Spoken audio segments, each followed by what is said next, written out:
Good morning guys. Ayan, kakatapos lang po ng ulan. Ayan, oh. Lumabas na ang init. Kakatapos na ng ulan. Alright, so yan. Papakita ko sa inyo guys na meron ng bahay yung ating mga silky. Ayan, oh. Parang doghouse. Pero at least ano na sila. Sila na lang. Hindi na kasali yung malalaki. So sila na lang yung nandito guys. Ayan. Pakita ko lang sa inyo. Simple lang po yung ginawa nating bahay ng ating mga silky. Ayan po. Ayan lang po siya. Tapos yung kanyang pintuan ay yung sa normal lang na pintuan. Ayan. Tapos may ano tayo dito. Sinadya ko guys yung pintuan na nandun sa gilid kasi para kitang kita talaga sila dito sa harap. Walang harang. So kitang kita sila. Ayan yung ating lalaking silky. Ayan. Tapos yung babae natin doon na silky. Ayan. So ito ay nagbibinata na to kasi nagtitilaok-tilaok na. Tapos kasama nila yung Padovana chicken. Ayan. Ayan. Yung may malaking buhok. Padovana chicken. Dito ko muna inilagay yung Padovana para in case na pwede silang ma-mix breed. Try lang natin kung pwede silang ma-mix breed. So hindi ko pa alam kung ano may resulta pero try lang natin. So yan yung ating ginawa guys, oh. Screen lang. Ayan. Siguro 1.5 by 1.5 meters to. Ayan. Yun lang siya. Ayan. Kitang kita. Ayan, oh. Nasira na yung ating bubong doon, oh, kasi sobrang lakas ng ulan kanina. So ayan. Yung ating bahay ng ating silky chicken. Ayan. Siyempre mas ano siya, dito lang siya banda, hindi siya masyadong mataas. Kung gusto ng asawa ko kasi ay semento yung sahig, pero kako masyadong mabigat pag buhat-buhat, tapos ako lang mag-isa. So ang ginawa ko, nilagyan ko lang ng rebar. Nilagyan ko rin ng rebar para hindi yumatyat. Tapos nilagyan ko rin ng ito may para depensa hindi yung magyat-yat. Kaya ayan, hindi siya yumatyat, oh. Ayan. So yan lang guys yung bahay. Yung sako ng feeds nilagay ko lang dyan para hindi masyadong mainitan kasi yung araw ay dito banda. So para may masilungan sila.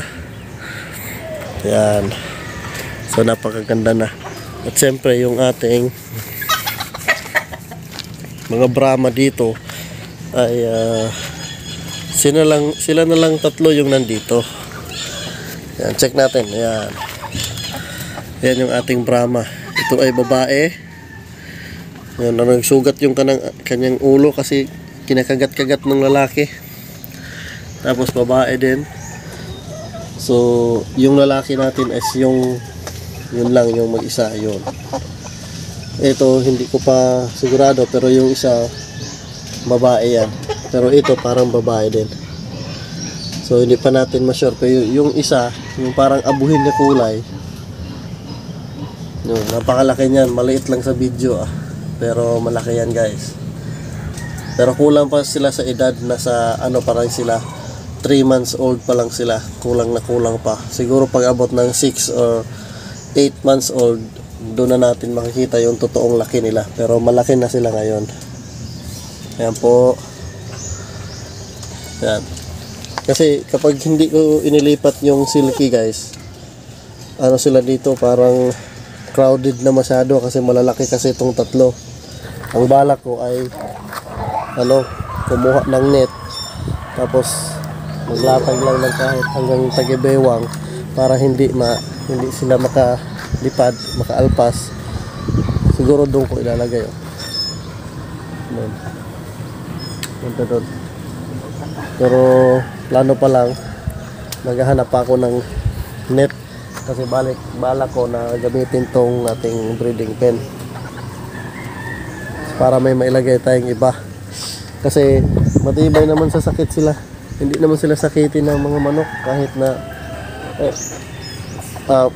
may vaccine sila. Oo, may vaccine sila. Kompleto sila sa vaccine bago natin binili. Kaya matibay din talaga sila sa sakit. So, yan. Ito lang yung pina-update ko sa inyo, guys. Ito, yung bahay ng ating chickens.